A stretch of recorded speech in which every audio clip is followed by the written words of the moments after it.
ادب گاہست زیر آسماں از عرش نازک تر، نفس گم کردہ می آیت جنید بایزید اینجا۔ یہ ایسی عظیم پاک بارگاہ ہے جہاں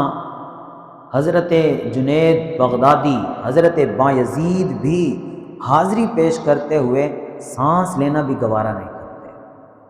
دم سادے ہوئے حاضری پیش کرتے ہیں۔ یہ وہ عظیم پاک بارگاہ ہے جس کا ادب خود رب کائنات نے سکھایا۔ اگر کوئی بندہ صدق کے دل سے توحید کو بھی مانتا ہو، اللہ کو ایک مانتا ہو، اللہ کے نبیوں پر بھی ایمان رکھتا ہو، یوم آخرت پر بھی اعتقاد اور یقین رکھتا ہو، بالکل صدق کے دل سے ماننے والا ہو، لیکن اللہ کے نبی کے بارے میں کوئی ادنا سی بھی گستاخی کرتا ہو، اللہ کے نبی میں نقائص تلاش کرتا ہو، اللہ کے نبی میں عیب تلاش کرتا ہو، اس کے جیسا ذلیل کوئی ہے ہی نہیں ہے۔ آئیے صحابہ اکرام کے واقعات کی روشنی میں دیکھتے ہیں کہ صحابہ اکرام کا گستاخوں کے ساتھ رویہ کیسا تھا۔ ایک عورت تھی جس کا نام تھا اسماء بنت مروان،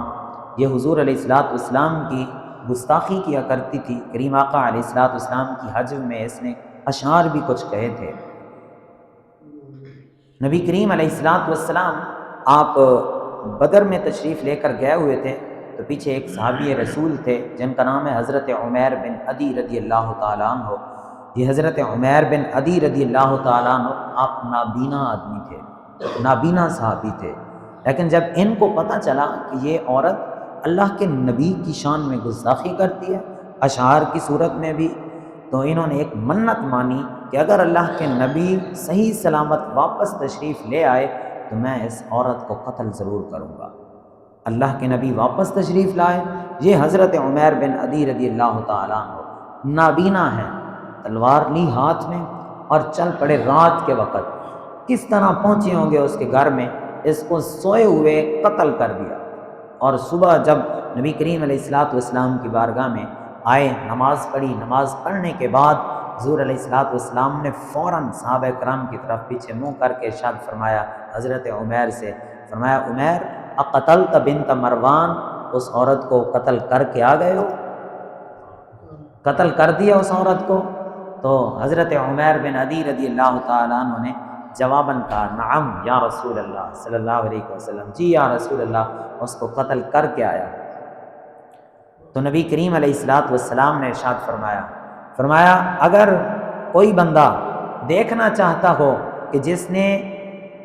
اللہ اور اس کے رسول کی غیبی حالت میں مدد کی ہے تو وہ حضرت عمیر بن عدی کو دیکھے۔